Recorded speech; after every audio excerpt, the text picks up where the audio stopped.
नमस्कार दोस्तों, स्वागत है आपका अपने YouTube channel Kota education hub में। जैसा कि आप सबको पता है, हम इस यूट्यूब चैनल पर जितने भी हिंदी साहित्य के एग्ज़ाम हो चुके हैं उनका डिटेल में सॉल्यूशन करते हैं। आज हम जिस पेपर का सॉल्यूशन करने जा रहे हैं उसका नाम है एमपी सेट 2023 में जो एग्ज़ाम हुआ था एमपी सेट का हिंदी का। ठीक है दोस्तों, अब इससे आपको पता चलेगा, आपको पता होना चाहिए कि एमपी सेट के अंदर जो सिलेबस लगा हुआ है वो ऑफिशियल यूजीसी नेट का सिलेबस लगा हुआ है, जो एनटीए ने लगा रखा है। यूजीसी नेट का official same to same syllabus है। अब आप असिस्टेंट प्रोफेसर की तैयारी कर रहे हो, चाहे यूजीसी नेट की तैयारी कर रहे हो, चाहे किसी भी सेट के एग्ज़ाम की तैयारी कर रहे हो या किसी भी साहित्य के एग्ज़ाम की तैयारी कर रहे हो, आपके लिए ये वीडियो बहुत ज़्यादा लाभदायक होगी। अगर आपको काव्यशास्त्र समझ में नहीं आता तो भी आपके लिए ये वीडियो फ़ायदेमंद है। कोई सा भी ऐसा टॉपिक जिसमें आपको लगता है आप तैयारी करना चाहते हैं तो ये वीडियो आपके लिए फ़ायदेमंद है। मैं एक चीज़ आपको शुरू में बता देना चाहता हूँ, आपको फिर बाद में दिक्कत न आए। इस वीडियो में जो मुख्य मुख्य क्वेश्चन है, जो नई प्रकृति के प्रश्न आए हैं एमपी सेट में, हम उन्हीं को विस्तार से समझेंगे। बाकी प्रश्नों को हम सिर्फ और सिर्फ उनका आंसर देखेंगे, क्योंकि सभी प्रश्न इसमें वो आए हैं मुख्यतः जो मैं पहले वीडियो में करवा चुका हूँ, जो मैंने पहले के एग्ज़ाम करवाए हैं, जो मैंने सॉल्यूशन करवाए हैं, उनमें मैंने वो क्वेश्चन डिटेल में समझा रखे हैं। तो यहाँ हम उन प्रश्नों को सिर्फ देखेंगे, जो मुख्य प्रश्न हैं, जो यूनिक है, जो कठिन है, हम उन्हीं को डिटेल में देखेंगे। चलिए शुरू करते हैं। एमपी सेट का 2023 में कैसे कैसे क्वेश्चन आए थे। तो पहला क्वेश्चन क्या था? पहला प्रश्न है कि 19वीं शताब्दी के मध्यम वर्गीय बनिया समाज के जीवन का यथार्थ चित्रण किस उपन्यास में किया गया है। सबको पता है कि ये मध्यम वर्गीय बनिया समाज की बात आ जाए तो देवरानी जेठानी के पास जाएंगे। 1870 में लिखा गया, पंडित गोटी दत्त शर्मा द्वारा लिखा गया उपन्यास है ये। ठीक है, जिसे एक लंबी कहानी भी कहा जाता है, लेकिन प्रथम उपन्यास की बात की जाएगी तो 1882 में इसे पहला उपन्यास माना गया, परीक्षा गुरु को। ठीक है, रानी कैद की कहानी, ये इंशा अल्लाह खान की कहानी है। ये इंशा अल्लाह खान इसके रचयिता है, इंशा अल्लाह खान। और भाग्यवती श्रद्धा राम फिल्लोरी का उपन्यास है। सब पहले हम डिटेल में पढ़ चुके हैं, अभी हम सिर्फ मुख्य मुख्य प्रश्न देखेंगे। बाणभट्ट की आत्मकथा, नाम इसका बाणभट्ट की आत्मकथा है, पर यह 6वीं-7वीं शताब्दी में लिखा गया एक 6वीं-7वीं शताब्दी की कथा पर लिखा गया एक उपन्यास है। 1946 इसका प्रकाशन वर्ष है और हजारी प्रसाद द्विवेदी का उपन्यास है ये। हजारी प्रसाद द्विवेदी ने 4 उपन्यास लिखे हैं, जिसमें पहला उपन्यास है बाणभट्ट की आत्मकथा, दूसरे का नाम है चारूचंद्र की चारूचंद्र लेख, जो कि 1963 में छपा था। तीसरा है पुनर्नवा, जो कि 1973 में छपा था। और चौथा है, सबसे अंतिम कौन सा है, अनामदास का पोथा, जो कि 1976 में छपा था। ठीक है, तो समझ में नहीं आए तो वीडियो को पीछे करके देख लेगा, और समझ में नहीं आए तो आप कमेंट कर दीजिएगा। मेला अंचल में वर्णित गांव कौन सा है? पूर्णिया जिले का मेरीगंज गांव है, जो कि मेला अंचल का है। और मेला अंचल किसने लिखा है? फणीश्वर नाथ रेणु का उपन्यास है ये। ऐसा बहुत कम होता है कि किसी भी लेखक का पहला उपन्यास ही इतना ज़्यादा धूम मचा दे, लेकिन ऐसा गांव था, ऐसा उपन्यास है। 1954 में लिखा गया मेला अंचल उपन्यास। मेला अंचल के बाद फणीश्वर नाथ रेणु ने परती पर कथा, ये इसी की आगे की कथा है, ये परती पर कथा। ठीक है ना, मेला अंचल के आगे की कथा। इसके अलावा दीर्घ तपा लिखा है इन्होंने, दीर्घ तपा, जुलूस चौराहे। लेकिन उसके बाद उतनी ज़्यादा ख्याति इनके उपन्यास को नहीं मिल पाई है जितनी ख्याति मेला अंचल ने कमाई है। सेमरी बेलारी आपको पता होगा, ये गाँव तो दोनों कौन से उपन्यास में है? ये दोनों गाँव हैं गोदान में। और गंगोली गाँव किस में है? आधा गाँव उपन्यास है किसका? राही मसूम रजा का। 54वां प्रश्न देखिए, अगला प्रश्न क्या करता है? नत्थु किस उपन्यास का पात्र है? नत्थु, रिचर्ड, देवदत्त, ये जब कितने ही पात्र हैं, ये तमस उपन्यास के पात्र हैं। 1973 में लिखा गया उपन्यास है तमस, भीष्म साहनी कृत लिखित उपन्यास है ये। ठीक है, इसके अलावा झरोखे,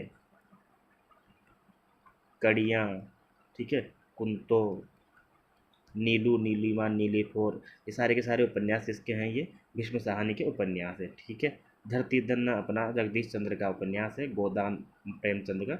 और जिंदगी नामा कृष्णा सोबती का उपन्यास है। किस उपन्यास में रही साहूकार मदन मोहन? इसका पूरा नाम होता है लाला मदन मोहन। ठीक है, लाला मदन मोहन की अंग्रेजी सभ्यता की नकल और अपव्यय की कथा है ये उपन्यास है। 1882 में लिखा गया, लाला श्रीनिवास के द्वारा, परीक्षा गुरु। देश विभाजन की त्रासदी किस उपन्यास में की गई है? देश विभाजन की त्रासदी पर आधारित उपन्यास है, झूठा सच भी है, जिंदगी नामा भी है। और सही उत्तर झूठा सच होगा, क्योंकि जिंदगी नामा में सिर्फ पंजाब का वर्णन किया गया है। इसमें भी विभाजन की त्रासदी बताई है, विभाजन के पहले और विभाजन के बाद पंजाब की पृष्ठभूमि क्या थी, दोनों बताई गई है इसमें। ठीक है ना, परंतु पूरे देश की जो बात की गई है झूठा सच में की गई है। ये यशपाल कृत लिखित उपन्यास है ये। 1958 इसका प्रकाशन वर्ष है और 1960 में इसका दूसरा पार्ट आया था। पहले पार्ट का नाम तो था वतन और देश, वतन और देश, और दूसरे पार्ट का नाम था देश का भविष्य। वतन और देश, देश का भविष्य। ठीक है, इसलिए समझ में आ जाना चाहिए आपको देश का विभाजन और त्रासदी की झूठा सच और जिंदगी नामा दोनों सही है। झूठा सच यहाँ पे क्यों सही है मैंने आपको बता दिया है। जिंदगी नामा में कृष्णा सोबती ने पंजाब की भूमि को कहीं ना कहीं मतलब उसका चित्रण किया है कहीं ना कहीं, है ना। ज्ञानो काली ये किस उपन्यास के पात्र हैं? उपन्यास में से ज्ञानो किस उपन्यास का पात्र है? धरती धन्ना अपना 1972 प्रकाशन वर्ष है ये, जगदीश चंद्र का पात्र है ज्ञानो। 58वां प्रश्न देखिए, गोस्वामी तुलसीदास की जीवनी किसने लिखी है? उपन्यास आधारित उपन्यास कौन सा है? मानस का हंस। अमृतलाल नागर की रचना न पूछे उसके बिना तो पेपर अधूरा है दोस्तों। और अमृतलाल नागर की रचना मैंने आपको बता रखी है, ठीक है, यह मैंने बता दिया है आपको कि मानस का हंस 1972 में लिखा गया उपन्यास है तुलसीदास के ऊपर। खंजन नयन 1981 में लिखा गया उपन्यास है ये, सूरदास के ऊपर ऊपर लिखा गया उपन्यास है ये दोनों उपन्यास अमृतलाल नागर के हैं। नाचो बहुत गोपाल ये भी अमृतलाल नागर का ही उपन्यास है। इसमें दलित जीवन को, दृष्ट दलित जीवन की पृष्ठभूमि को उजागर किया गया है। कृष्णा सोबती का उपन्यास है, 1979 में लिखा गया ये, ठीक है, जिंदगी नामा। अमृतलाल नागर के उपन्यास बहुत ज़्यादा इंपॉर्टेंट है, बहुत ज़्यादा। सबसे पहला उपन्यास था इनका महाकाल, 1947 में छपा था। इसके अलावा सेठ बांकेमल था, सेठ बांकेमल, ठीक है। इसके अलावा बात करूँ तो बूंद और समुद्र है, बूंद और समुद्र, ठीक है। अगला और भी बात करूँ तो अमृत और विष ले लो इनका, अमृत और विष। अमृत और विष बहुत इंपॉर्टेंट है, इसका तो प्रकाशन वर्ष भी याद रखना आप। 1966 प्रकाशन वर्ष है इसको, साहित्य अकादमी मिला है अमृत और विष को। आप ये मत सोचना कि मानस कहानी से खंजर ने इनको साहित्य अकादमी मिला है, अमृत और विष को मिला है। शतरंज के मोहरे नाम से भी एक इनका उपन्यास है। आप सिर्फ मुझे सुनते जाओ, जो सुन बातें बोल रहा हूँ ये मैंने हर वीडियो में बोली है, जहाँ पे अमृतलाल नागर का नाम आया है वहाँ पे मैंने ये बातें ज़रूर बोली है। शतरंज के मोहरे हो गए, इसके अलावा आप बूंद और समुद्र हो गया, अमृत और विष हो गया, खंजर नयन हो गया, मानस का हंस हो गया, करवट, ठीक है ना, करवट, अग्निगर्भा, गर्भा, और सबसे अंतिम रचना इनकी पीढ़ियाँ, ठीक है, पीढ़ियाँ 1990 में लिखा गया उपन्यास है ये इनका, 1990 में, ठीक है। दलित जीवन पर आधारित उपन्यास कौन सा है? दलित जीवन पर आधारित और पंजाब की पृष्ठभूमि पर आधारित उपन्यास दलितों पर, जगदीश चंद्र माथुर का 1972 में लिखा गया धरती धन न अपना, ठीक है, बहुत इंपॉर्टेंट है। अगला प्रश्न है, शिवपालगंज की कथा किस उपन्यास में है? राग दरबारी 1968 में लिखा गया उपन्यास है ये, साहित्य अकादमी मिला है इसको। श्रीलाल शुक्ल का उपन्यास है, किसका उपन्यास है ये? श्रीलाल शुक्ल का। इनका अंतिम उपन्यास कौन सा है? विश्रामपुर का संत, 1998 में आया था, विश्रामपुर का संत। जब आप मिलान करने लग जाते हो उपन्यास को तो वहाँ पर सबसे लास्ट में विश्रामपुर का संत को चूज करेंगे। पहला उपन्यास इनका कौन सा है? सूनी घाटी का सूरज, सूनी घाटी का सूरज, ठीक है। इसके अलावा इनके उपन्यास कौन से हैं? अज्ञातवास, पहला पड़ाव, इसके अलावा कौन कौन से? मकान, ठीक है ना। विश्रामपुर का संत हो गया, राग दरबारी हो गया, ये इनके प्रमुख प्रमुख उपन्यास है। राग दरबारी जो है एक व्यंग्यात्मक उपन्यास है, व्यंग्यात्मक शैली में लिखा गया उपन्यास है, ठीक है ना। और इसके अलावा शिवपालगंज का उसमें वर्णन किया गया है। दुलाई वाली कहानी के पात्र वंशीधर कहाँ के रहने वाले थे? दुलाई वाली कहानी के जो वंशीधर पात्र है, नवल वंशीधर है, नवल किशोर है, ये इसका प्रमुख पात्र है। और इलाहाबाद की पृष्ठभूमि पे लिखा गया कहीं ना कहीं कहानी ही है। 1907 इसका प्रकाशन वर्ष है, 1907।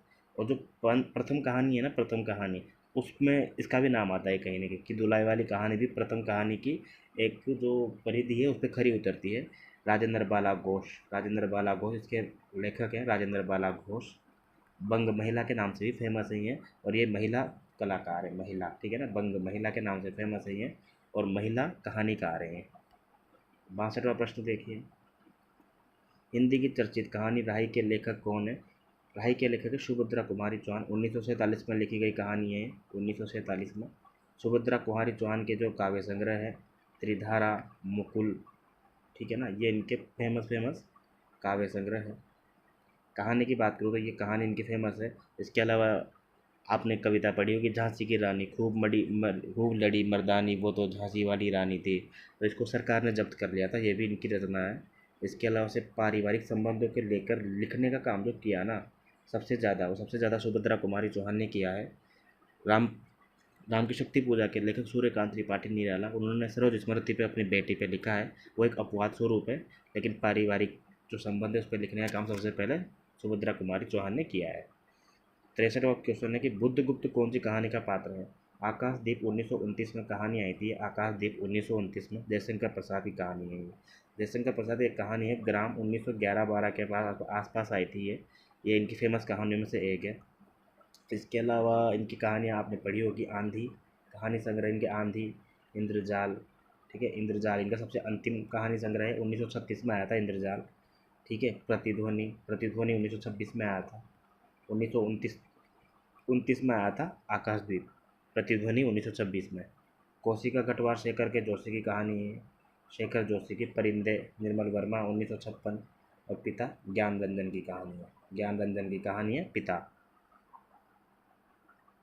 खुदा के लिए दरवाज़ा खोलो, मेरे साथ औरत जाते गाड़ी निकल जाएगी, भीष्म सहानी की कहानी है। अमृतसर आ गया, ठीक है। इनके किन से उपन्यास में ही है, कौन सी कहानी संग्रह में ही है, पटरिया। पटरिया इनका एक कहानी संग्रह है, उसमें संकलित है ये। पटरियों के अलावा इनका एक कहानी संग्रह है पहला पाठ, ठीक है ना, ये भी याद रखना। पहला पाठ, पटरियाँ, अमृतसर आ गया इनकी कहानी है बहुत फेमस। और चीफ का दावत, ये भी इनकी फेमस कहानी है जो आपके सिलेबस में लगी हुई है। ग्रेंग्विन जिसका दूसरा नाम रोज भी है, अज्ञे की कहानी है। उसने कहा था 1915 में लिखी गई कहानी है ये, चंद्रधर सिंह गुलेरी की। हामिद ने मेले में क्या खरीदा, मोहसिन, नूरा, ये सब इनके प्रमुख प्रमुख पात्र हैं ये। 1933 में लिखी गई कहानी है ये। ईदगाह कहानी है प्रेमचंद की लिखी हुई कहानी ईदगाह। तो इसमें हामिद ने अपनी अम्मा के लिए, दादी के लिए क्या खरीदा था, चिमटा खरीदा था, चिमटा, ताकि उनका हाथ ना जले, ठीक है ना। रोटियां सेकते हुए उनका हाथ जल जाता था। हमारे समाज में बड़े बूढ़े लोग जैसे बहू बेटियों के निजी जीवन को स्वतंत्र रहने देने के लिए अपना अधिकांश समय बाहर व्यतीत करते हैं। प्रस्तुत अवकरण किस कहानी का है। बड़े बूढ़े की भी बात की जा रही है यहाँ पर, तो कहीं ना कहीं जो ये पात्र है ना, ये है, कहानी छपी थी है पिता नाम से, पिता कहानी थी ये। और ये ज्ञान रंजन की कहानी है, उसका कथन है, ये ज्ञान रंजन की कहानी पिता का है। किस प्रकार से पिता मतलब नया समाज हो जाता है एक प्रकार से, लेकिन नया समाज में ढल नहीं पाते, और आधुनिक समाज में किस प्रकार से द्वंद्व चलता रहता है पुराने समाज में पिता का, तो वो उसमें वर्णन किया गया है। सजनवा बेरी हो गया हमार सजनवा, सजन रे झूठ मत बोलो खुदा के पास जाना है। ये फणीश्वर रात रेणु की कहानी है। तीसरी कसम, मारे गए उल्फाम, ये सिलेबस में भी लगी हुई है आपके। तो इसमें गाना आता है, ये कहानी का गीत है, इस कहानी का गीत है ये, ठीक है ना। काफ़ी सारे गीत है, इसके पात्र बहुत इंपॉर्टेंट है, पात्र जरूर पढ़ना है इसके। धुन्नी राम पलटू दास, इस टाइप से। पंचलाइट, कस्बे की लड़की, कपड़ घर, है ना। इसके अलावा पंचलाइट के अलावा रसिक प्रिया भी, रसिक प्रिया, रस प्रिया, रस प्रिया, आदिम रात्रि की महक, ये सारी की सारी कहानियाँ किनकी है, फणीश्वर नाथ रेणु की कहानियाँ हैं। अगला प्रश्न देखिए, तेरी कुड़माई हो गई, ठीक है। एक छोटा सा बच्चा होता है 12 साल का, वो इस बात को कहता है एक लड़की से, 8 साल की लड़की होती है, कि तेरी कुड़माई हो गई। कुड़माई का अर्थ होता है कि तेरी सगाई हो गई, क्या, और वो लड़की धत्त कह के भाग जाती है। उसने कहा था, बहुत अच्छी कहानी है दोस्तों, उसने कहा था। 1915 प्रकाशन वर्ष है ये। चंद्रधर शर्मा गुलेरी की अपने समय से बहुत आगे की लिखी हुई कहानी है ये। हालांकि बात की जाए तो फ्लैशबैक शैली में लिखी हुई कहानी है ये, फ्लैशबैक शैली में लिखी हुई कहानी है ये। उसने कहा था, ठीक है। परमात्मा का कुत्ता मोहन राकेश की कहानी है, मोहन राकेश की, मोहन राकेश की कहानी है परमात्मा का कुत्ता। अपना अपना भाग्य जैनेन्द्र की है ही सही। कोई बीमार बाप का इलाज नहीं करता, प्रस्तुत कथन कौन सी कहानी में कहा गया है। व्यंग्य बात कही गई है दोस्तों, है ना। जो कथन है कहीं ना कहीं व्यंग्य लग रहा है ये। इंस्पेक्टर मातादीन चांद पर, हरिशंकर प्रसाद की कहानी है इंस्पेक्टर मातादीन चांद पर। उस कहानी का कथन है कि कोई भी बीमार बाप का इलाज नहीं करता, ठीक है ना। तो इंस्पेक्टर मातादीन चांद पर। कथाकार निर्मल वर्मा का जन्म 1929 में हुआ था, 1929 में। कथाकार है यानी कि उपन्यासकार है। इनकी कहानियों में बात करें तो परिंदे कहानी फेमस है इनकी, जलती झाड़ी, माया दर्पण, माया दर्पण, जलती झाड़ी, परिंदे, ये इनकी फेमस फेमस कहानियाँ हैं, याद रखना दोस्तों। अगर उपन्यास की बात करूँ तो वे दिन, रात का रिपोर्टर, और एक इनका उपन्यास है चेकोस्लोवाकिया में एक दिन, चेकोस्लोवाकिया में एक दिन, इस टाइप से एक उपन्यास है इनका, है ना। कहीं ना कहीं विदेशी पृष्ठभूमि पे इन्होंने उपन्यास लिखे हैं। निर्मल वर्मा एक अच्छे कहानीकार, उपन्यासकार है। निर्मल वर्मा की जो कहानी है ना परिंदे, उसी को नामवर सिंह ने हिंदी की पहली कहानी माना है, लेकिन नई कहानी की पहली कहानी इसी को माना है। कि राम के नाम से दोनों नयन बिनु सूरदास बहे कवि कुलराई, ये पंक्तियाँ किस गीत के अंश की नाटक है, ना। तो ये अंधा युग की भी नहीं है, चंद्रगुप्त की भी नहीं है, स्कंदगुप्त की भी नहीं है। 1881 में लिखा गया एक नाटक है, भारतेंदु का, उसकी पंक्तियाँ ये है ना कि राम के नाम से दोनों नयन बीनू, सूरदास बहे कवि कुल राई। अंधा युग 1954 में लिखा गया नाटक है, गीति नाट्य है। ये किसका है ये? धर्मवीर भारती का। चंद्रगुप्त 1931, जयशंकर प्रसाद 1928, स्कंदगुप्त, ठीक है, स्कंदगुप्त 1928, चंद्रगुप्त 1931। तक्षशिला की गुरुकुल का मठ, चाणक्य और सिंगरण। देखो चाणक्य और सिंगरण खुद नहीं दे दिया कि किस उपन्यास के प्रथम दृश्य में। देखो चाणक्य का संबंध सिर्फ चंद्रगुप्त से है, अब बचपन से पढ़ते आए हो तो इसका आंसर हो जाएगा चाणक्य और चंद्रगुप्त 1931। तो ध्रुव स्वामी ने जो चाणक्य है वो अलग है, ध्रुव स्वामी ने में जो चंद्रगुप्त है, चाणक्य नहीं सॉरी चंद्रगुप्त वो अलग है, क्योंकि चंद्रगुप्त मौर्य जो था ना वो तो इसी ऑप्शन वाला है चाणक्य के साथ। चंद्रगुप्त जो अलग गुप्त वंश का है वो अलग चंद्रगुप्त है। ठीक है, ये चारों के चारों नाटक किसके हैं? जयशंकर प्रसाद के हैं। किसके? जयशंकर प्रसाद के। जयशंकर प्रसाद वही है जिनका जन्म कब हुआ था? 1889 में। ठीक है, बचपन में जिनका नाम क्या था? कलाधर नाम से। कलाधर नाम से ब्रज में रचनाएं करते थे कलाधर। इंदु पत्रिका का प्रकाशन भी किया था इन्होंने, इंदु पत्रिका का 1909 में अपने मामा के साथ मिलकर, अंबिका दास गुप्त के साथ मिलकर। ध्रुव स्वामिनी नाटक में कौन सा पात्र नहीं है? देवसेना पात्र नहीं है, देवसेना जो है वो स्कंदगुप्त नाटक के पात्र है। 1928 उसका प्रकाशन वर्ष है। अगला प्रश्न देखिए, जो कुछ सुंदर था, शुभ था, कोमलतम था, वो हार गया, द्वापर युग बीत गया। उक्त कथा गायन का संबंध अंधा युग नाटक के किस अंक से है?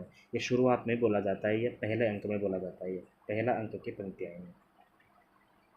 ठीक है ना, पहले अंक की कि एक प्रकार से कौरव नगरी अब शुरू हो रही है कि कौरव नगरी है, कौरव नगरी इसका पहला अंक है, उसके आसपास ही एक पंक्तियाँ बोली जाती है। कौरव नगरी पहला अंक है इसका। ठीक है, इसके अंदर कितने अंक है? कौरव नगरी, फिर कौरव नगरी में पशु का उदय, पशु का उदय के बाद अश्वत्थामा का साप, ठीक है, उसके बाद इसमें इंटरवेल है, इंटरवेल के बाद है गांधारी का साप, फिर उसके बाद है प्रभु की मृत्यु, है ना। पंख पहिया और पट्टिया, ये इसके अंतराल का नाम है। इसमें जो इंटरवेल होता है उसका नाम होता है पंख पहिया और पट्टिया। सिंदूर की होली नाटक के स्त्री पात्र कौन कौन से हैं? चंद्रकला और मनोरमा। 1934 में लिखा गया उपन्यास है ये, लक्ष्मी लक्ष्मी लक्ष्मीनाथ मिश्र का, है ना, लक्ष्मीनाथ मिश्र का, लक्ष्मी नारायण मिश्र का, लक्ष्मी नारायण लाल का नहीं है दोस्तों। ये लक्ष्मी नारायण लाल वो है जिन्होंने हिंदी में सबसे ज़्यादा नाटक लिखे हैं। जो आपका सिलेबस लगा हुआ यूजीसी नेट उसमें गलत लिखा हुआ है कि लक्ष्मी नारायण लाल का नाटक है सिंदूर की होली, जबकि गलत है, वो लक्ष्मी नारायण मिश्र का नाटक है ये। अगला प्रश्न देखिए, विलोम क्या है? एक असफल कालिदास और कालिदास एक सफल विलोम। आषाढ़ का एक दिन नाटक में ये संवाद किसके द्वारा कहा गया है? बहुत महत्वपूर्ण कथन है दोस्तों, ये लाखों बार एग्जाम में आया है। ये 1958 में लिखा गया नाटक है ये, मोहन राकेश का। और ये जो कथन है ये विलोम का ही कथन होता है। ये किसका कथन है? ये विलोम का खुद का कथन है ये। तो विलोम क्या है? एक असफल कालिदास और कालिदास एक सफल विलोम। ठीक है, विलोम का कथन है ये। कालिदास, विलोम, इधर से विलोम, मल्लिका, कालिदास, अंबिका बहुत महत्वपूर्ण पात्र हैं इसके। आषाढ़ का एक दिन 1958, मोहन राकेश। यह नाटक इब्राहिम अलकाजी के साथ इस बातचीत के बाद लिखा गया था कि हिंदी में आम आदमी का समसामयिक नाटक नहीं है। उक्त गद्यांश का नाटक किस नाटक से संबंध है? जब हम बकरी नाटक की भूमिका पढ़ते हैं ना, तो उसी में ये पंक्तियाँ शुरुआत में लिखी गई है। किसी भी नाटक और किसी भी उपन्यास या किसी भी रचना में कोई भूमिका दे रखी है, अगर आप उसको नहीं पढ़ रहे हैं ना तो आप बहुत बड़ी गलती कर रहे हैं, सच बता रहा हूँ। उपन्यास की भूमिका अगर बड़ी है तो उसको किसी यूट्यूब चैनल के माध्यम से पढ़ो, और अगर छोटी है तो खुद से पढ़ो, तभी समझ में आएगा। ठीक है ना, आपको याद नहीं करनी है भूमिका, सिर्फ पढ़नी है बस। वो आपके अवचेतन मन में कहीं ना कहीं पे सेव हो जाएगी और आपको एग्जाम में बहुत ज़्यादा मदद करेगी। बकरी नाटक सर्वेश्वर दयाल सक्सेना का लिखा गया नाटक है। ठीक है, सर्वेश्वर दयाल सक्सेना। इनके कविता कौन कौन सी? जिनकी काठ की घंटियाँ, फेमस रचनाएं की काठ की घंटियाँ। धीरे धीरे अंधकार, अंधकार में बच्चों के रोने की सिसकने की आवाज़ें आती हैं। धीरे धीरे प्रकाश। 7-8 वर्ष का अश्वत्थामा जमीन पर पाँव घिसलाता मचल रहा है। ये दृश्य परिवर्तन की सूचना किस नाटक की है? अब बच्चे कंफ्यूज होंगे, यार अश्वत्थामा का नाम आ गया यहाँ पे, तो अंधा युग भी हो सकता है, एक और द्रोणाचार्य भी हो सकता है। चलो महाभोज तो नहीं है, भारत दुर्दशा भी नहीं है, तो इन दोनों में से क्या चूज़ किया जाए? देखो 7-8 वर्ष का अश्वत्थामा की बात की जा रही है। अंधा युग का तो जो अश्वत्थामा है ना तो एकदम बहुत बड़ा है, वो तो महाभारत का युद्ध कर रहा है। महाभारत के 18वें दिन के अंत के बाद इसकी कथा चालू होती है अंधा युग में तो। ठीक है ना, महाभारत के 18वें दिन के युद्ध की संध्या से शुरू होता है ये नाटक अंधा युग। ठीक है, तो महाभारत के 18वें दिन की कथा पर आधारित नहीं है, 18वें दिन की संध्या के बाद शुरू होता है कहीं ना कहीं ये, तो अश्वत्थामा ये अंधा युग वाला नहीं है। एक और द्रोणाचार्य जो नाटक है, जो शंकर शेष का नाटक है, शंकर शेष का, इसके अंदर भी दो कहानियाँ पैरेलल चलती रहती है, पैरेलल, ठीक है ना। एक तरफ वास्तविक द्रोणाचार्य और उसके शिष्य की कहानी, और एक तरफ जो इसमें अरविंद नाम का एक प्रोफेसर होता है उसकी कहानी। तो पैरेलल दो कहानियाँ चलती रहती है। तो एक और द्रोणाचार्य का कथा नहीं है, एक और द्रोणाचार्य का, ठीक है ना। 1977 प्रकाशन वर्ष है इसका, शंकर शेष का नाटक है ये, ठीक है, शंकर शेष का। कौन सा विकल्प असत्य है? स्थान दिल्ली में अंजलि दीदी के बंगले की बैठक और खाने का परंपरा, ठीक है, सही है। पहला अंक है गर्मियों में एक दिन, और दूसरा अंक है 20 वर्ष बाद सर्दियों में एक दिन, ये भी सही है। तीसरा अंक 25 वर्ष बाद, ये गलत है, क्योंकि जो ये नाटक है, ये नाटक है अंजो दीदी। अंजो दीदी नाटक की कथा नहीं है, 1955 में लिखा गया नाटक है ये। किसका नाटक है ये? उपेंद्र नाथ अष्टकी का। और उसके अंदर सिर्फ 2 ही अंक है मात्र। कितने अंक है? सिर्फ 2 ही अंक है, तीसरा अंक नहीं था इसके अंदर। बहुत फेमस नाटक था अपने समय का ये। मध्य वर्गीय जीवन का वर्णन किया गया है, किस प्रकार से डिसिप्लिन कभी कभी इंसान को यांत्रिक बना देता है, तो उस चीज़ का इसमें वर्णन किया गया है। उपेंद्र नाथ अष्टकी का नाटक है ये। आज सरोहा में घटी छोटी सी घटना भी इस सीट के साथ जोड़कर देखी परखी जा रही है। वरना और दिन होता तो क्या, तो बीसू और क्या बीसू की मौत। सूत्रधार का कथन किस नाटक से लिया गया है? आपने जरूर ये कथन पढ़ा होगा बहुत बार, और आपको अंदाजा लग गया होगा कि ये उपन्यास, जो एक ऐसा उपन्यास जिसका उपन्यास के बदले उसका जो रूपांतरण था ना, नाट्य रूपांतरण, वो ज़्यादा फेमस था, वो ज़्यादा चर्चित हुआ है। 1979 में लिखा गया उपन्यास का नाट्य रूपांतरण है महाभोज, मन्नू भंडारी का महाभोज, ठीक है, उसका कथन है ये। संस्कृति और सौंदर्य के निबंध के लेखक है नामवर सिंह। बहुत बार क्वेश्चन आया हुआ है, नामवर सिंह, नामवर सिंह, संस्कृति और सौंदर्य। हजारी प्रसाद द्विवेदी इसलिए दे रखा है क्योंकि हजारी प्रसाद द्विवेदी के बारे में संस्कृति और सौंदर्य निबंध में वर्णन किया गया है। हजारी प्रसाद द्विवेदी के बहुत सारे निबंध है, अशोक के फूल, मेघ मेघदूत, इस टाइप से एक निबंध है उनका। तो ऐसे बहुत सारे निबंधों का वर्णन नामवर सिंह के निबंध संस्कृति और सौंदर्य में किया गया है। अच्छा निबंध है बहुत ज़्यादा। मैं इनकी आशा आकांक्षा उत्साह साहस उद्यमता आदि से वैसे ही अनुप्राणित और अवशिष्ट आविष्ट रहूँगा जैसे चुंबक के आकर्षण में पड़कर साधारण लोहा भी चुंबक बन जाता है। ये निबंध किस अंश का है? ये है, इसमें बहुत सारे पार्ट है। पूर्व फाल्गुनी के आसपास, उत्तर फाल्गुनी के आसपास, है ना, जिसमें पावस चल रहा होता है लेखक का, है ना। बी इसमें आंसर होगा उत्तर फाल्गुनी के आसपास, उत्तरा फाल्गुनी के आसपास निबंध का अंश है ये, ठीक है। यूजीसी नेट में लगा हुआ उपन्यास निबंध है ये। बड़ा बोरिंग है, मुझे तो मज़ा बिल्कुल भी नहीं आया, पर आप एक बार अपने राय जरूर व्यक्त कीजिएगा। इनका जीवन बर्फ की पवित्रता से पूर्ण और वन की सुगंध से सुगंधित। ऐसे ऐसे होनी चाहिए निबंध तो, मतलब आराम से, जिसकी पंक्तियाँ शुरुआत होने से पहले समझ में आ जाए कि ये कहीं ना कहीं अध्यापक पूर्ण सिंह का निबंध है। कौन सा? गडरिया और प्रेम, जिसे बोलते हैं मजदूरी और प्रेम, जो इनका निबंध है एक, मजदूरी और प्रेम, मजदूरी और प्रेम, उसका निबंध की पंक्तियाँ ये कि इनका जीवन बर्फ की पवित्रता से पूर्ण और वन की सुगंध से सुगंधित है। इनके मुख, शरीर और अंतःकरण सफ़ेद, इनकी बर्फ पर्वत और भेड़ सफ़ेद, है ना। पंक्ति के लेखक है अध्यापक पूर्ण सिंह।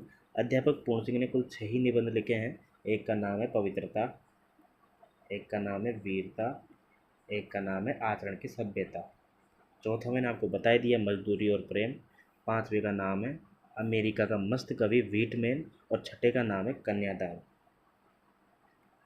कन्यादान, कन्यादान का एक नाम क्या था? नैनो की गंगा, नैनो की गंगा। तो कभी अगर कन्यादान ऑप्शन में न दिखे और नैनो की गंगा दिख जाए ना, तो समझ लो ये भी उपन्यास, ये भी निबंध किसका है? सरदार पूर्ण सिंह का। 84वां क्वेश्चन देखिए, प्रताप नारायण मिश्र के अधिकतर निबंध किस पत्रिका में प्रकाशित होते थे? खुद की पत्रिका थी ब्राह्मण, 1981-83 इसका प्रकाशन वर्ष था। ब्राह्मण पत्रिका कानपुर से छपती थी, ठीक है ना, कानपुर से छपती थी ये। इसके अलावा सरस्वती 1900 इसका प्रकाशन वर्ष है। 1903 में तो महावीर प्रसाद द्विवेदी इसके संपादक बने थे। इसके अलावा बाल बोधनी की बात करूँ तो 1900 नहीं, 1800, 1800 कितना, अभी इससे पहले मैंने ब्राह्मण का जो प्रकाशन वर्ष बताया कितना बताया आपको? 1883 बताया ना मैंने, 1983 नहीं है, 1883 है उसका। बाल बोधनी का हो जाएगा 1874। भारतेंदु हरिश्चंद्र की पत्रिका है ये, महिलाओं के ऊपर। और प्रताप है गणेश शंकर विद्यार्थी की, गणेश शंकर विद्यार्थी। 85वां क्वेश्चन देखिए, उठ जाग मुसाफिर के लेखक है विवेकी राय। 2011-12 में लिखा गया उपन्यास है ये, उठ जाग मुसाफिर, विवेकी राय। आचार्य शुक्ल के निबंध की विशेषता क्या क्या है? भाव एवं मनोविकार संबंधी, आलोचना का सैद्धांतिक और व्यवहारिक रूप, दोनों सही है दोनों। ठीक है, दोनों कथन सही है, सी इसका आंसर होगा।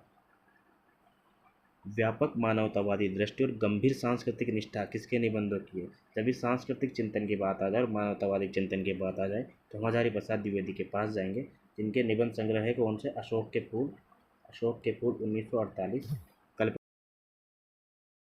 कल्प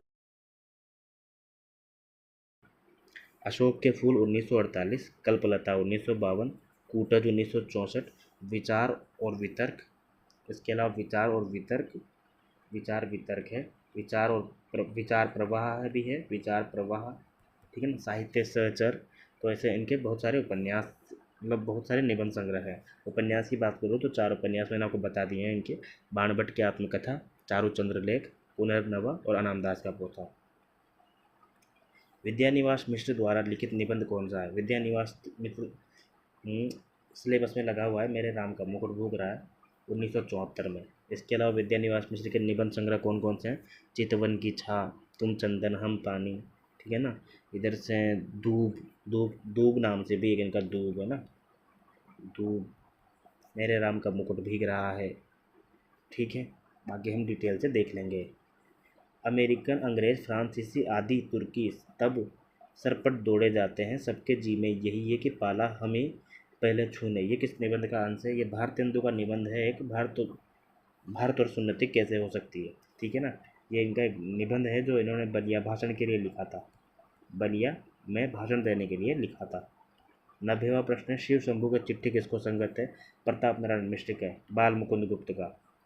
बाल मुकुंद गुप्त ने लिखा है शिव शंभू की चिट्ठी, जो 1904 से 1905 के बीच में सरस्वती भारत मित्र पत्रिका में प्रकाशित हो रहे कुछ चिट ग्रंथ थे, कुछ चिट्ठियाँ थी, है ना, भारत मित्र, जो कि कलकत्ता से निकलता था।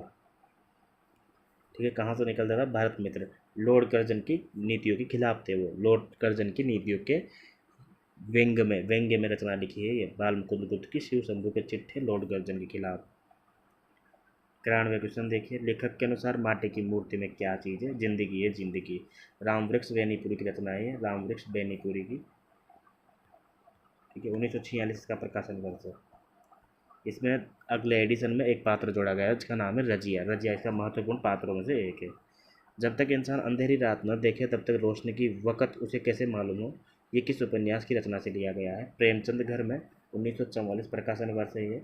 प्रेमचंद की पत्नी शिवरानी देवी की लिखी गई रचना है ये। इसको जीवनी विधा में माना जाएगा। कौन सी विधा है इसकी? जीवनी। इसके ऊपर है, प्रेमचंद के ऊपर है स्वयं में। आप हुदरी 2015 में लिखी गई है सबसे ज़्यादा एक जिद्दी लड़की की आत्मकथा। किसकी है ये? रमणिका गुप्ता की।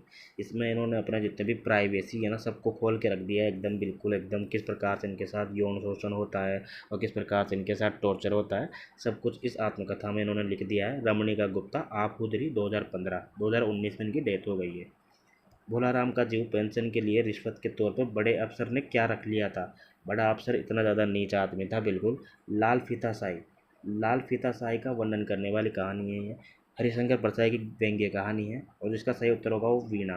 वीणा भी रख ली थी इसने, क्योंकि नारद जी होते हैं ना, नारद जी, वो ऊपर से चले आते हैं इस आदमी को, ठीक है ना, भोलाराम को पकड़ने के लिए। तो भोलाराम बेचारा एक बूढ़ा आदमी होता है जिसको पेंशन नहीं मिल रही होती है। ठीक है ना, वीणा इसका उत्तर होगा। जामुन का पेड़, ये भी एक प्रकार से व्यंग्य कहानी है, व्यंग्य कहानी है। किस प्रकार से जो हमारा सरकार है, किस प्रकार से सरकारी लोग, जो लाल फीताशाही वाले लोग होते हैं, किस प्रकार से भ्रष्टाचार करते हैं, लोगों को लूटते हैं और किस प्रकार से बातें बनाते हैं, उसका वर्णन इन दोनों कहानियों में किया गया है, भोलाराम का जीव और जामुन का पेड़ में।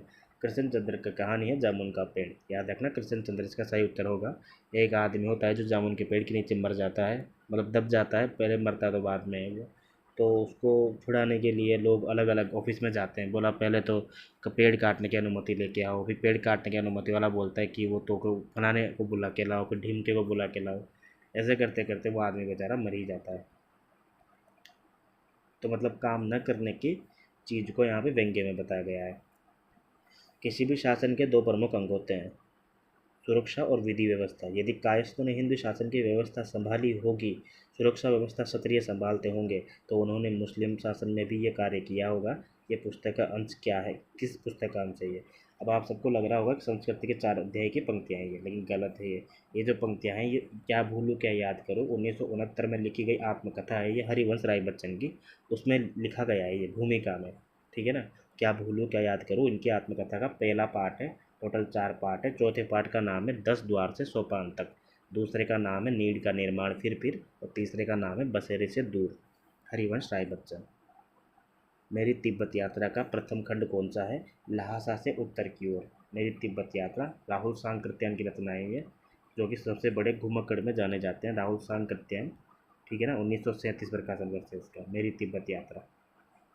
संस्कृति के 4 अध्याय के लेखक है रामधारी सिंह दिनकर, साहित्य अकादमी कृत रचना है, साहित्य अकादमी मिला हुआ है संस्कृति के 4 अध्याय को। तो इनका निबंध विधा की रचना है। किसकी विधा की रचना है? निबंध विधा की। जीवनी लेखन की में किन घटनाओं का चयन किया जाता है? इसमें जीवन की गहराई हो, अनुभवों का श्रृंखलाबद्ध कलात्मक चयन हो और भावों को आलोड़ित करने की शक्ति हो। उपयुक्त सभी। ठीक है, उपयुक्त सभी इसका सही उत्तर होगा। मुर्धैया तुलसीराम की आत्मकथा है, 2010 इसका प्रकाशन वर्ष है। दूसरा पार्ट 2013 में आया था इसका, मणिकर्णिका नाम से। तुलसीराम जो है एक दलित आत्मकथा कहान है, तो इनकी जो मुर्धैया है वो भी एक प्रकार से दलित आत्मकथा है। मुर्धैया का मतलब हो गया जहाँ पे पशुओं को, मरे पशुओं को और मरे इंसानों को जलाया जाता है या फिर उनसे संबंधित जो एक जगह है उसको मुर्धैया बोला गया है इसमें। ठीक है, अगला प्रश्न है कि पाली भाषा अशोक की धर्म लिपियों का कालक्रम कौन सा है? देखो हम शुरू करते हैं लौकिक संस्कृत से। तो लौकिक संस्कृत फिर वैदिक संस्कृत, सॉरी उल्टा होगा। वैदिक संस्कृत फिर लौकिक संस्कृत, फिर आता है अपना पाली, और फिर आता है प्राकृत, और प्राकृत के बाद अपभ्रंश। तो ये तो होता है अपना कब से 1 से लेके 500 तक, ईसा पूर्व नहीं, ईसा के बाद 1 से लेके 500 तक प्राकृत है। तो इससे पहले यानी कि 1 ईसा पूर्वी तक क्या होगा? पाली। तो 500 ईसा पूर्व से लेके 1 ईस्वी तक क्या होगा? पाली होगा। ठीक है, याद रखना, 500 ईसा पूर्व से लेके 1 ईस्वी तक पाली होगा। प्राकृत होता है 1 से लेके 500 तक, और 500 के बाद होता है अपभ्रंश। अपभ्रंश के बाद फिर आता है अपना अवहट, अवहट के बाद पश्चिमी हिंदी, पुरानी हिंदी, पूर्वी हिंदी, इस टाइप से क्रम चलता जाता है। जॉर्ज गिरियसन ने आधुनिक भारतीय भाषाओं को कितने समुदाय में बांटा है? इसका आंसर होगा 6 समुदायों में। आधुनिक जो आर्य भाषा है उसमें 6 समुदायों में बांटा है। आर्य भाषाओं में आपको बता दूं, हिंदी तो आर्य भाषा में आती ही आती है, अंग्रेजी भी आती है, भूल मत जाना, अंग्रेजी भी आती है, लैटिन भी आती है, प्राकृत भी आती है, संस्कृत भी आती है। ठीक है ना। एक और बात बताता हूँ आपको मैं, फारसी भी आती है परंतु अरबी नहीं आती। अरबी मत लगा देना, अगर कभी ऑप्शन में आ जाए कि आर्य भाषाओं में कौन सी भाषाएं शामिल है और अरबी और फारसी ऑप्शन में, तो आर्य भाषाओं में फारसी तो शामिल है लेकिन अरबी शामिल नहीं है। अरबी शामी परिवार की भाषा है। कौन से परिवार की भाषा है? शामी परिवार की भाषा है। नागर अपभ्रंश के व्याकरण के लेखक कौन है? नागर अपभ्रंश के व्याकरण के लेखक है हेमचंद्र, जिन्होंने खुद के नाम पर व्याकरण ग्रंथ लिखा है, सिद्ध हेमचंद्र शब्दानुशासन। सिद्ध हेमचंद्र शब्दानुशासन। हिंदी शब्दानुशासन रचना किसकी है? कमेंट करके बताना है कि किशोरीदास वाजपेयी की है या नहीं है। इनमें से कौन सा अंतस्थ व्यंजन है? जो भी य, र, ल और व, ये वर्ग पूरा का पूरा अंतस्थ व्यंजन का होता है। यह तो र आंसर हो जाएगा यहाँ पे। खुशबू में कौन सा उपसर्ग है? खुशबू, खुशबू में जो बू शब्द है ये मूल शब्द है, तो खुश यहाँ पे उपसर्ग लग जाएगा। उपसर्ग वो होते हैं जो किसी भी शब्द के आगे लग के उसका अर्थ बदल देते हैं या एक प्रकार से उसको पूर्ण कर देते हैं, सार्थक कर देते हैं। 106वां क्वेश्चन क्या कहता है? वाग युद्ध में कौन सा समास है?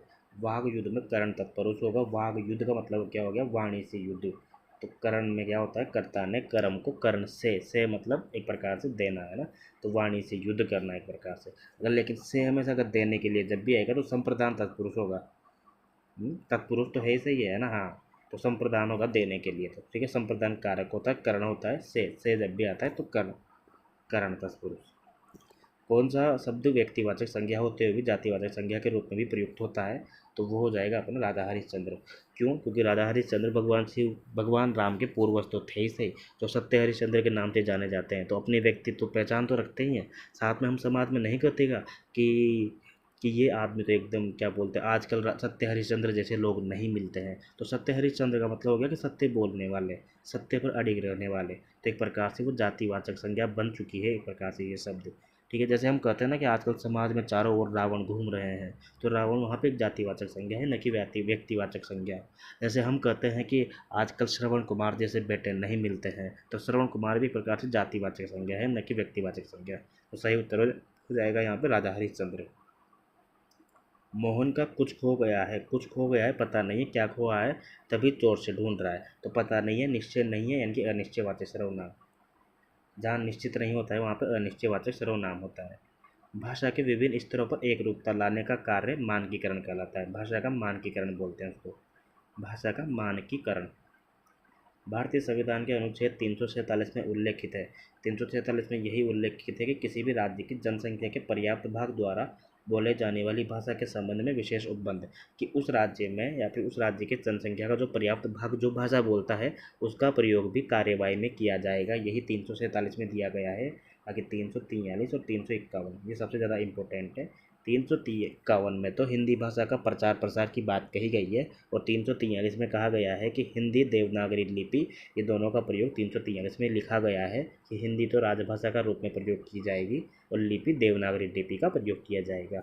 और अंतर्राष्ट्रीय अंक ये वाले अंतर्राष्ट्रीय अंकों का प्रयोग किया जाएगा, 1 2 3 ये। अगला प्रश्न कहता है 111वां, आध्यात्मिक रंग के चश्मे आजकल बहुत सस्ते हो गए हैं, उन्हें चढ़ाकर जैसे कुछ लोगों ने गीत गोविंद के पदों को आध्यात्मिक संकेत बताया है, वैसे विद्यापति के इन पदों को भी, यानी कि जिस प्रकार से गीत गोविंद के रंग पद भी आध्यात्मिक नहीं है ना, उसी प्रकार विद्यापति के पद भी आध्यात्मिक नहीं है। रामचंद्र शुक्ल की पंक्तियाँ हैं विद्यापति के संदर्भ में उन्होंने कहा है, रामचंद्र शुक्ल के इतिहास में साफ साफ लिखा हुआ है। गीत गोविंद जो है वो जयदेव की रचना है, गीत गोविंद जयदेव की रचना है, और चंद्रालोक नाम का एक इनका ग्रंथ है, ये भी जयदेव का ग्रंथ है। इसके अलावा अगर मैं बात करूँ तो कीर्ति पताका, कीर्ति लता और पदावली इनकी प्रमुख प्रमुख रचनाएं हैं। कीर्ति पताका तो वो है जो अप्रकाशित है, सदा मिली ही नहीं है कभी, है ना, कीर्ति पताका। 112वां प्रश्न देखिए, 112वां प्रश्न क्या कहता है कि इनके साथ ही मनुष्यत्व की सारी भावना को आगे करके निम्न श्रेणी की जनता को उनके आत्मगौरव का भाव जगाया और भक्ति को ऊंचे से ऊंचे सोपान कर बढ़ाने का बढ़ावा दिया। सबसे पहले तो निम्न श्रेणी के लोगों के लिए जो काम किया है ना, किसने किया? एक ही आदमी किया ना, कबीर ने।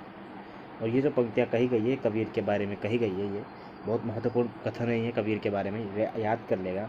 सिर्फ इन्हीं कुछ पंक्तियों की वजह से है ना, जो ये कुछ महत्वपूर्ण रचनाएं हैं आइए, या फिर जो महत्वपूर्ण प्रश्न आए ना, इन्हीं की वजह से ये पीवाईपी का सॉल्यूशन मैं डिटेल में करवा रहा हूँ।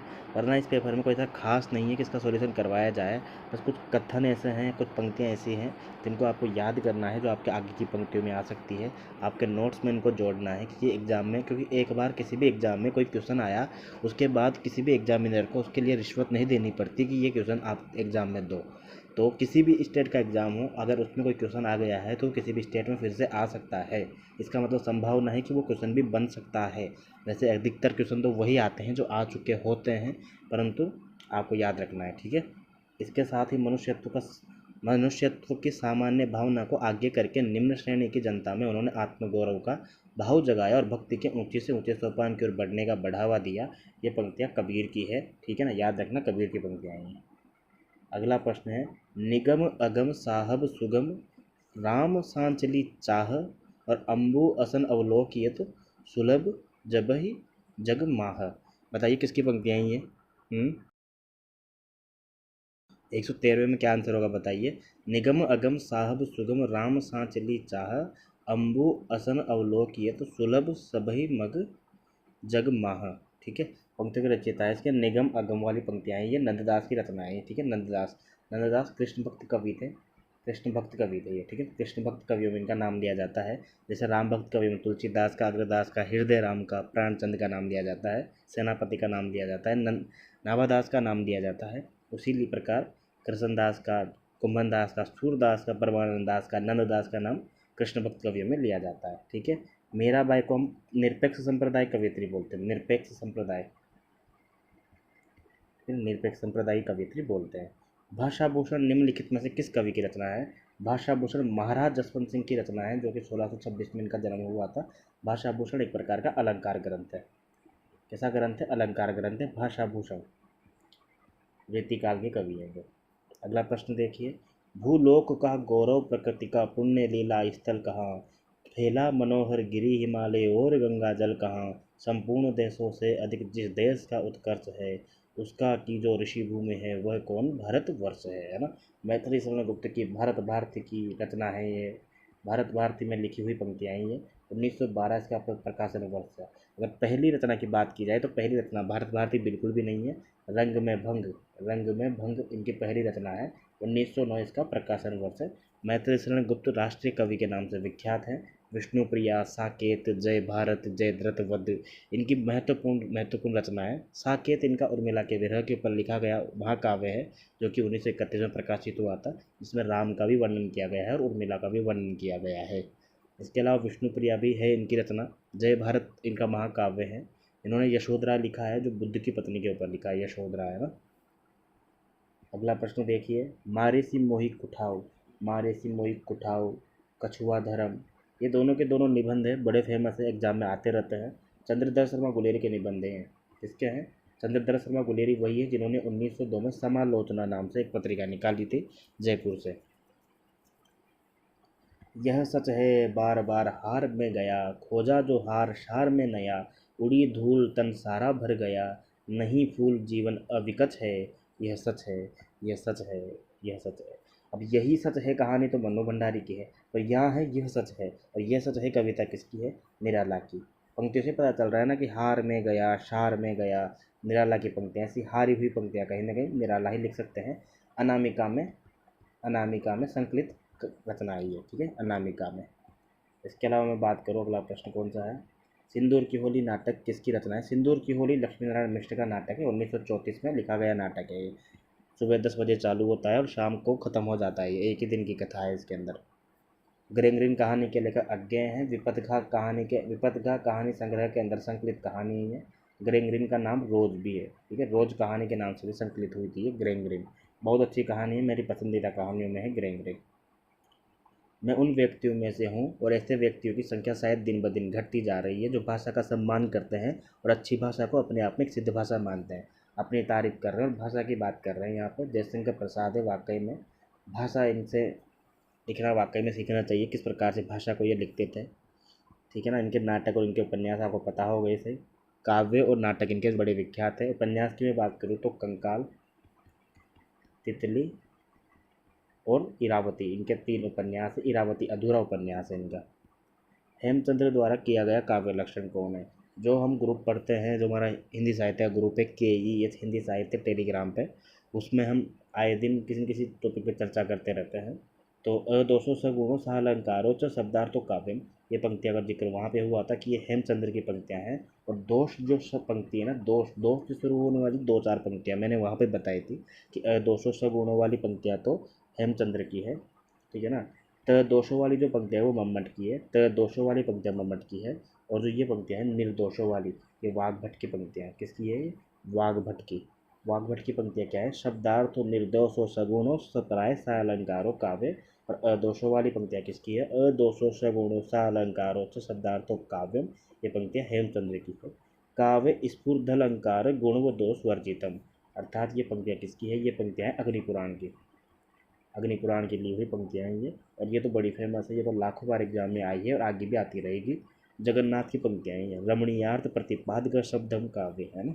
रमणीयार्थ को प्रतिपादित करने वाले शब्द ही काव्य कहलाते हैं।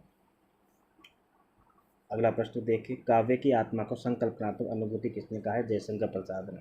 ऐसा कभी नहीं होता दोस्तों कि काव्य से, काव्य लक्षण से, काव्य हेतु से, काव्य के इनसे प्रश्न न आए, इसलिए आपको इनको अच्छी तरह समझना जरूरी है। परा प्रतिभा को चिन्मय शक्ति का विचार विवेचन किस विद्वान द्वारा किया गया है? ये यहाँ पर बात की जा रही है प्रतिभा की, यानी कि काव्य हेतु की बात की जा रही है। काव्य हेतु प्रतिभा, व्युत्पत्ति, अभ्यास, ये 3 माने गए हैं। समाधि भी माना है किसी ने, किसी ने कुछ और भी माना है, परंतु मूल यही है। शक्ति को कहीं ना कहीं प्रतिभा से स्थापित करके मम्मट ने माना है। जो शक्ति है उसको प्रतिभा के स्थान पर प्रतिस्थापित कर दिया है मम्मट ने।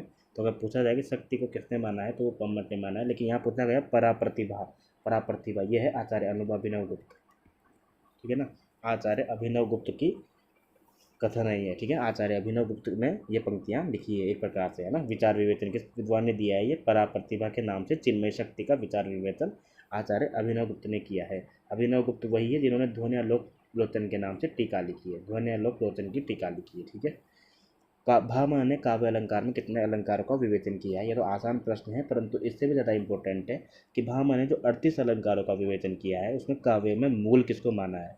ठीक है ना, क्योंकि अब आपको पता है कि वक्रोक्ति सिद्धांत कुंतक का है, परंतु वक्रोक्ति को सभी काव्य के मूल में मानने वाले 6वीं सदी के आचार्य भामह है। भामह कौन है? भामह है। भामह ने काव्य अलंकार में 38 अलंकारों का विवेचन किया है। 6वीं शताब्दी है और काव्य अलंकार इनका फेमस ग्रंथ है। विभत्स रस के देवता कौन से माने जाते हैं? विभत्स रस के देवता माने जाते हैं महाकाल। विभत्स रस कैसा होता है? जिसमें एक प्रकार से मतलब मुंह में होठ फटे हुए हैं, आंखों से खून बह रहा है, एकदम भूत के जैसा चित्रण जिसमें हो जाए ना, वहाँ पे तो महाकाल विभत्स रस के देवता है। अलग अलग रस के अलग अलग देवता पढ़े जाते हैं। जैसे श्रृंगार रस के हम पढ़ते हैं ना, कामदेव को पढ़ते हैं ना, श्रृंगार रस का स्थायी भाव निर्वेद है। उसी प्रकार से अगर हम बात करें विभत्स रस के कौन है? महाकाल। यूरोप में व्यवस्थित काव्य चिंतन का आरंभ हम किससे मानते हैं? प्लेटो से मानते हैं दोस्तों। सबसे पहले हम प्लेटो का जन्म मानते हैं, फिर अरस्तु का मानते हैं, फिर लॉन्जाइनस का जन्म मानते हैं, फिर वर्ड्सवर्थ जो अभी लेटेस्ट की बात करें 16वीं शताब्दी 17वीं शताब्दी के बाद में, 18वीं शताब्दी के बाद में, तो फिर वर्ड्सवर्थ है, फिर कोलरिज है दोस्तों। कोलरिज के बाद अगर हम बात करें तो क्रोचे को भी पढ़ते हैं, क्रोचे के बाद इलियट के बाद हम पढ़ते हैं किसको पढ़ते हैं हम? आइए रिचर्ड्स की बात कर लेते हैं। आइए रिचर्ड्स है ना, तो याद रखना ये क्रम है इनका। काव्य प्रकृति की अनुकृति है पर एकदम नकल न होकर उसका पुनर्प्रस्तुतिकरण है।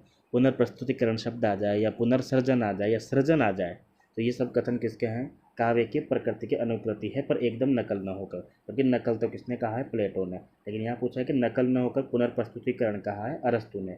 अरस्तु ने 3 प्रकार के काव्य सिद्धांत दिए हैं। कौन कौन से दिए हैं? एक तो अनुकरण का सिद्धांत, एक विरेचन का सिद्धांत और एक त्रासदी का सिद्धांत। ठीक है ना। और त्रासदी के 6 अंगों का वर्णन किया है। कितने अंगों का वर्णन किया है? 6 अंगों का। त्रासदी को ट्रेजेडी भी बोला जाता है। पेरीपोइटिक्स नाम का फेमस ग्रंथ है। किसका है वो? अरस्तु का है वो। काव्य शास्त्र पर लिखा गया ग्रंथ है वो। स्वच्छंदतावादी आलोचना का घोषणा पत्र किस रचना को माना जाता है? जाहिर सी बात है, जो स्वच्छंदतावाद के प्रवर्तक होंगे उन्हीं की कोई रचना इनमें से एक होगी और वही इसका आंसर होगा। तो रचना है preface to Lyrical Ballads. Preface to रचना है ये वर्ड्सवर्थ की रचना है ये। वैसे ये रचना जो है ना वर्ड्सवर्थ और कोलरिज दोनों ने मिलकर लिखी थी, लेकिन प्रीफेस जो इसका लिखा था यानी कि भूमिका जो लिखी थी वो लिखी थी वर्ड्सवर्थ ने। वर्ड्सवर्थ और कोलरिज दोनों परम मित्र थे। एक बार प्रश्न आया था कि वर्ड्सवर्थ और कोलरिज बाप बेटे थे, तो ये गलत था, है ना। यूँ आया था कि सही कथन कौन सा है वो चयन करना था, उसमें एक ये गलत कथन भी था। ठीक है। वर्ड्सवर्थ की रचना है प्रीफेस टू लिरिकल बैलेट्स। और कोलरिज की अकेले की रचना बात करूँ मैं तो कोलरिज की अकेले की रचना है बायोग्राफी लिटरेरिया, जो फेमस रचना है। इसके अलावा मैं वर्ड्सवर्थ की बात करूँ, वर्ड्सवर्थ स्वतंत्रतावाद के प्रवर्तक माने जाते हैं। ठीक है। उनकी पंक्तियाँ क्या है कि तीव्र भावों का उच्छलन ही कविता है। जो तीव्र भावों का उच्छलन होता है हमारे मन के अंदर, उसी को कविता कहा है। बाकी कोलरिज का क्या है कि सर्वोत्तम शब्दों में सर्वोधिक क्रम में लिखी गई रचना ही कविता है। सर्वोत्तम शब्दों का सर्वोत्तम क्रम ही क्या है? कविता है। ये कोलरिज की पंक्तियाँ थी ये। ठीक है। अगला प्रश्न देखिए। 1770 में वर्ड्सवर्थ का जन्म हुआ है और 1772 में कोलरिज का जन्म हुआ है। प्रिंसिपल ऑफ लिटरेरी क्रिटिसिज्म और प्रैक्टिकल क्रिटिसिज्म, ये दोनों आइए रिचर्ड्स की रचना है। किसकी रचना है? आइए रिचर्ड्स की रचना है। इसका जन्म 1892 में हुआ है। अगला प्रश्न देखिए। प्रिंसिपल ऑफ लिटरेरी क्रिटिसिज्म किसकी रचना है? ये आइए रिचर्ड्स की रचना है। 1892 आइए रिचर्ड्स। ठीक है। ये जो पेपर है इसका आंसर की के साथ एकदम टिक लगा के आपको मिल जाएगा। ये जो टिक लगे हुए हैं ना ऑलरेडी, ये गलत है दोस्तों। ओरिजिनल हम आपको अलग से टिक लगा के देंगे आपको। ठीक है ना। जो भी इसकी पीडीएफ होगी वो अच्छी तरह ओरिजिनल क्वालिटी वाली पीडीएफ आपको दे दी जाएगी। नई समीक्षा का जनक किसे माना जाता है? नई समीक्षा का जनक माना जाता है आइए रिचर्ड्स को। ठीक है। नई समीक्षा का जनक माना जाता है आइए रिचर्ड्स को। बालकृष्ण भट्ट का उपन्यास कौन सा है? 100 सुजान 1000, 1992 में 1892 में लिखा गया उपन्यास है ये। 100 सुजान 1000। 100 सुजान नाम से कोई उपन्यास नहीं है, ये गलत है। निस्सहाय हिंदू बालकृष्ण भट्ट का उपन्यास है ये। किसका है? निस्सहाय बालकृष्ण भट्ट का तो 100 सुजान 1000 हो गया ना। निस्सहाय हिंदू है राधा कृष्ण दास का। राधा कृष्ण दास का। राधा कृष्ण दास का कौन सा हो जाएगा? निस्सहाय हिंदू।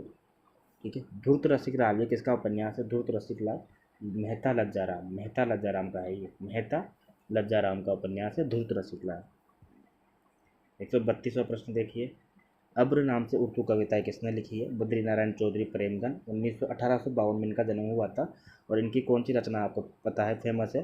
रचना से ज़्यादा इनका नाम है, जो कि उपनाम है प्रेमगन। और आनंद कादम्बनी नाम से इनकी एक पत्रिका निकलती थी, आनंद कादम्बनी। 1881 उसका प्रकाशन वर्ष है। अगला प्रश्न देखिए, मौर्य विजय खंड काव्य के रचयिता है श्री रामचरण गुप्त। मौर्य विजय खंड काव्य के रचयिता है श्री रामचरण गुप्त। क्या हिंदी नाम की कोई भाषा ही नहीं है? यह किस निबंध से, किस पत्रिका में प्रकाशित हुआ था? महावीर प्रसाद द्विवेदी खुद की पत्रिका है सरस्वती, उसी में यह प्रकाशित हुआ था और इसके लेखक भी महावीर प्रसाद द्विवेदी खुद थे। क्या हिंदी नाम की कोई भाषा ही नहीं है? इसका रचनाकार है महावीर प्रसाद द्विवेदी और सरस्वती में ही यह प्रकाशित हुई थी। हिंद स्वराज पुस्तक के लेखक किस भाषा में है? हिंद स्वराज गांधी जी ने लिखी थी, सबसे पहले ये गुजराती में लिखी थी, गुजराती में, ठीक है, याद रखना गुजराती में। यंग इंडिया का पहला अंक कब प्रकाशित हुआ था? यंग इंडिया भी गांधी से संबंधित है ये पत्रिका और 1919 इसका प्रकाशन वर्ष है, young India. Doctor Bhimrao Ambedkar के पिता क्या थे? सूबेदार थे, वो एक सूबेदार। डॉक्टर भीमराव अंबेडकर के पिता सूबेदार थे। और वीर हिंदू बनाम हिंदू पुस्तक के लेखक कौन है? वीर सावरकर नहीं है दोस्तों, राम मनोहर लोहिया हिंदू बनाम हिंदू ले पुस्तक के लेखक हैं। उत्तर आधुनिकता के बारे में कौन सा सही नहीं है? उत्तर आधुनिकता का मतलब होता है कि तमाम चल रही हुई मान्यताओं का विखंडन करना, एक प्रकार से उनको खंडन करना, ठीक है ना। हर चीज़ को टुकड़े टुकड़े करके देखना, हर चीज़ को अलग अलग देखकर उसका अपने आप से उसका अंदाज़ा लगाना और अपने आप से मतलब उसकी परिभाषा मानना, चार ही परिभाषाओं का खंडन करना। इसलिए वह ईश्वर की मृत्यु की घोषणा करता है, ये एकदम सही कथन है, ठीक है ना। मतलब यहाँ पूछा जो सही नहीं है पूछा है, तो ये तो सही है एकदम बिल्कुल। हालांकि ईश्वर की मृत्यु किसने मानी कि ईश्वर मर गया है, तो ऐसा किसने कहा है? नीत्शे ने कहा है दोस्तों, नीत्शे ने। ये विचारधाराओं के अंत की घोषणा करता है, ये भी सही कथन है बिल्कुल। ये केंद्रवाद को ध्वस्त करता है, ये भी सही कथन है बिल्कुल, ठीक है। उत्तर आधुनिकतावाद की अगली कड़ी कौन सी है? उत्तर आधुनिकतावाद की अगली कड़ी विखंडनवाद है और ये मार्क्सवाद का समर्थन करता है, ये गलत हो जाएगा, ठीक है ना। मार्क्सवाद एक प्रगतिवाद की जिसे कहा जा रहा है वो अलग विधा है, उसके अलावा हम प्रयोगवाद अलग पढ़ते हैं और उत्तर आधुनिकता और विखंडनवाद ये अलग प्रकार की चीज़ें हैं, ठीक है। अगला प्रश्न देखिए, इनमें से कौन सा अस्तित्ववादी लेखक अस्तित्ववादी दार्शनिक ईश्वर में विश्वास नहीं करता है? बोल रहा है बड़ा, ईश्वर में विश्वास नहीं करता है, अब अस्तित्ववादी भी है, तो वो सार्त्र है दोस्तों, सार्त्र, ठीक है ना। अज्ञेय जो थे उन्होंने एक उपन्यास लिखा था नदी के द्वीप, है ना, तो उस पर कहीं ना कहीं अस्तित्ववाद का हम देख सकते हैं, उस पर अस्तित्ववाद का, ठीक है ना। इसके अलावा अजनबीपन का भी देखा जा सकता है, हम अपने अपने जो अजनबी नाम का एक उपन्यास है उसमें, है ना। बाकी मनोविज्ञान का जो वर्णन है, फ्राइड का मनोविज्ञान, वो हम देख सकते हैं किसमें, इनका शेखर एक जीवनी उपन्यास है, उसमें मनोविज्ञान देखा जा सकता है फ्रॉइड का, ठीक है। सार्त्र यहाँ पे सही उत्तर होगा, सार्त्र है। भारतेंदु हरिश्चंद्र किस संप्रदाय से दीक्षित थे? अगर पूछा जाए कि भारतेंदु हरिश्चंद्र ने किस समाज से जुड़े हुए थे, तो सही उत्तर होगा तदीय समाज से, तदीय समाज से। लेकिन यहाँ संप्रदाय का क्वेश्चन है तो वल्लभ संप्रदाय आंसर होगा, वल्लभ संप्रदाय। भारतेंदु हरिश्चंद्र का जन्म 1850 में हुआ था और ब्रजभाषा में रसा नाम से, रसा उपनाम से ये रचनाएं क्या करते थे। ब्रज भाषा ये सबसे ज़्यादा प्रिय लगती थी इनको, ब्रज भाषा काव्य के लिए सबसे ज़्यादा उचित मानते थे, सबसे फेवरेट इनकी भाषा ब्रज भाषा थी। और खड़ी बोली हिंदी का प्रयोग ये सिर्फ गद्य के लिए करते थे। खड़ी बोली हिंदी में भी इन्होंने कविताएं लिखी है, दशरथ विलाप, फूलों का गुच्छा, इस प्रकार की जो रचनाएं हैं, बकरी विलाप, बंदर विलाप, ठीक है ना। तो जो ये रचनाएं हैं ये कहीं ना कहीं इनकी रचना किस में है, ये खड़ी बोली हिंदी में है। लेकिन ब्रजभाषा में इन्होंने सबसे ज़्यादा रचनाएं लिखी है, प्रेम तरंग, प्रेम प्रलाप, है ना, गीत गोविंदम, इस प्रकार की जो कुछ रचनाएं हैं बड़ी इंपॉर्टेंट है, वो सारी की सारी रचनाएं इन्होंने किस में लिखी है? ब्रजभाषा में। अगला प्रश्न देखिए, सुजान हित, ठीक है, 1850 में जन्म हुआ था। इसके अलावा मैंने आपको बता दिया कि 1868 में इन्होंने 1868 में एक पत्रिका निकाली थी कवि वचन सुधा नाम से। इसके अलावा 1873 में इन्होंने कविता एक पत्रिका निकाली थी हरिश्चंद्र मैगजीन के नाम से, और उसी के 8 अंक होने के बाद में हरिश्चंद्र चंद्रिका के नाम से उसी को नाम चेंज कर दिया था। 1873 में ही 9वां अंक हरिश्चंद्र चंद्रिका में निकला था। और 1868 में तो मैंने बता ही दिया कवि वचन सुधा। इसके अलावा मैंने हरिश्चंद्र मैगजीन बता दिया, चंद्रिका बता दिया। इसके अलावा एक इन्होंने निकाली थी पत्रिका 1874 में बालबोधिनी, जो महिलाओं को समर्पित थी। इसके अलावा इन्होंने निबंध भी लिखे हैं, नाटक भी लिखे हैं। लेकिन कहा जाए कि भारतेंदु युग की सबसे सशक्त विधा कौन सी है, तो हम निबंध का नाम लेंगे कि निबंध जो है ना सबसे समर्थ और सबसे सशक्त विधा है भारतेंदु काल की। परंतु पूछा जाए कि भारतेंदु जो है वो किस चीज़ सबसे फेमस है, भारतेंदु का नाम किस वजह से पड़ता है सबसे ज़्यादा, तो भारतेंदु का नाम सबसे ज़्यादा नाटक की वजह से पड़ता है कि भारतेंदु ने जो रचनाएं की हैं उसमें नाटक सबसे सशक्त हैं, नाटक सबसे समर्थ लिखे हैं उन्होंने। कुछ ऐसे नाटक भी हैं जिसमें भारतेंदु ने खुद ने किरदार भी निभाया है, जैसे जानकी मंगल एक नाटक है जिसमें भारतेंदु ने अपना एक रोल निभाया था, ठीक है। प्रताप नारायण मिश्र ने भी एक नाटक है जिसमें रोल निभाया था। उसके लिए उन्होंने अपने पिता से आज्ञा ली थी, क्या मैं अपनी मूछें कटा सकता हूँ। फिर उन्होंने अपनी मूछें कटवा के, क्योंकि उनको एक स्त्री का रोल निभाना था, सीता का रोल निभाना था उसको, है ना, प्रताप नारायण मिश्र को। अगला प्रश्न देखिए, सुजान हित किस कवि के काव्योत्कर्ष का प्रतिमान है। सुजान हित जो रचना है वो है अपने घनानंद की, ठीक है ना। सुजान इनकी प्रेमिका थी, एक वेश्या थी जिनसे प्रेम करते थे ये। और जब इनके महाराज ने इनसे कहा, राजा ने, कि तुम गाओ, तो इन्होंने गाया नहीं। लेकिन इन्होंने कहा, लोगों ने कहा कि ये तो जब सुजान की तरफ देख के गाएंगे तो गा सकते हैं, अगर सुजान कहें तो उन्होंने गाया, बहुत अच्छा गाया। और सुजान की तरफ देख के गाया तो राजा को बड़ा बुरा लगा। राजा ने कहा, तूने गाया तो बहुत अच्छा, अब तू निकल जाए यहाँ से साहिब को। तो निकल गए वहाँ से। उन्होंने कहा, वेश्या से कहा, मतलब जो सुजान से कहा अपनी प्रेमिका से, तू भी चल, तेरी वजह से ये सब हुआ है। तो उसने कहा, बोला नहीं मैं तो नहीं जाऊँगी साहब बिल्कुल। तो उनका दिल टूट गया और वो अकेले चले गए। बाद में ये वृंदावन चले गए और निम्बार्क संप्रदाय में, प्रश्न आया हुआ है, निम्बार्क संप्रदाय के ये कहीं ना कहीं वहाँ जाके उसके दीक्षित हो गए, निम्बार्क संप्रदाय के। सुजान हित, विरह लीला, इश्क लता, इनकी फेमस फेमस रचनाएं हैं, बार बार एग्जाम में आती है। घनानंद रीति मुक्त काव्य के रचनाकार हैं। अगला प्रश्न देखिए, दूसरा सप्तक का प्रकाशन वर्ष किस वर्ष हुआ है। दूसरा सप्तक, अज्ञेय ने तार सप्तक, दूसरा सप्तक, देखो तार सप्तक का प्रकाशन वर्ष पूछा जाए तो 1943 आंसर आएगा। दूसरा सप्तक का पूछा जाए तो 1953 आएगा। अच्छा, 1953 ऑप्शन में है ही नहीं इसमें, तो ये डिलीट हुआ होगा क्योंकि नहीं पक्का, है ना, 1953। तीसरा सप्तक का प्रकाशन 1959 है, नहीं 1900, हाँ तीसरे 1959 है, और चौथे का है 1969। चारों संपादक किसने किए हैं, चारों सप्तक अज्ञेय ने, ठीक है। अब इसमें बात करते हैं दूसरा सप्तक, तो दूसरा 1953 हो गया, तार सप्तक 1943 हो गया, ठीक है। तो तार सप्तक एक ही है दोस्तों, सप्तक चार है, दूसरा सप्तक एक है, तीसरा सप्तक एक है, चौथा सप्तक एक है। अगला प्रश्न देखिए, सात सात कवि है इनके अंदर, है ना। कामायनी का छठा सर्ग किस शीर्षक से लिखा गया है। कामायनी का छठा सर्ग देख लेते हैं, चिंता ने, आशा से, श्रद्धा, चिंता आशा श्रद्धा काम वासना लज्जा। तो ये छठा हो गया लज्जा, चिंता आशा श्रद्धा काम वासना लज्जा कर्म ईर्ष्या ईड़ा।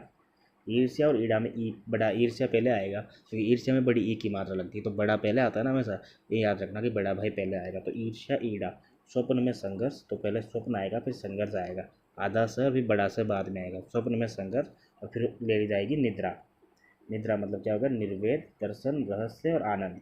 तो चिंता से लेकर आनंद तक का सफर है कामायनी। 1935 इसका प्रकाशन वर्ष है, ठीक है ना। जयशंकर प्रसाद के महत्वपूर्ण महाकाव्य में से एक है ये, ठीक है। इसका आंसर हो जाएगा लज्जा। कटी जब नैन की झाई, लख्यो तब गगन में सारी, रस गगन गुफा में अजर झरे। कबीरदास की पंक्तियाँ आई हैं, कबीरदास। याद रखना, कटी जब नैन की झाई, लख्यो तब गगन में सारी। कर जब नैनों से जब सारा अंधेरा छट गया ना, तब मैंने सारा आकाश को, यानी कि सारे आकाश को मैंने देखा। लख्यो मतलब देखना, गगन मतलब सारे आकाश को। कटी जब नैन की झाई। अगला प्रश्न है कि वाही की चित चटपटी, धरत अटपटे पाई। ये पंक्तियाँ हैं बिहारी की भाई। 1555 में जन्म हुआ था, 1595 में, 1595 में जन्म हुआ था बिहारी का। बिहारी सच्चाई एकमात्र इन्होंने रचना लिखी है। और इन्होंने, जब इनके मालिक थे, जो इनके राजा थे, जिन्होंने कहा कि तुम एक एक दोहे पे मैं तुमको सोने के असर भी दूंगा, तुम दोहे लिखते जाओ, तो इन्होंने ऐसे करते करते 713 दोहे की बिहारी सच्चाई लिख दी। 713 दोहे हैं उसमें, ठीक है। जगन्नाथ दास रत्नाकर ने इसकी फेमस टीका लिखी है, और इसके लिए शुक्ल जी ने कहा है कि जिस प्रकार से ये ग्रंथ छपा है ना, इस प्रकार से आज तक हिंदी साहित्य कोई दूसरा ग्रंथ नहीं छपा है, ठीक है ना, ये याद रखना। कामायनी साहित्य के रसवादी साहित्य छायावादी पुराण पंथियों के हाथ में नवीन प्रगति शक्तियों के विरुद्ध एक अस्त्र बन गई है। ये कथन किसका है। बहुत ही नया कथन है दोस्तों, बहुत सारे लोगों को मुझे पता है, नहीं पता होगा, पहली बार जरूर सुना होगा ये कथन किसका है। पर ये उन्हीं का है जिसने लिखी है कामायनी एक पुनर्विचार। कामायनी पुनर्विचार नाम से एक रचना लिखी है 1961 में। और ये किसने लिखी है, मुक्तिबोध ने लिखी है।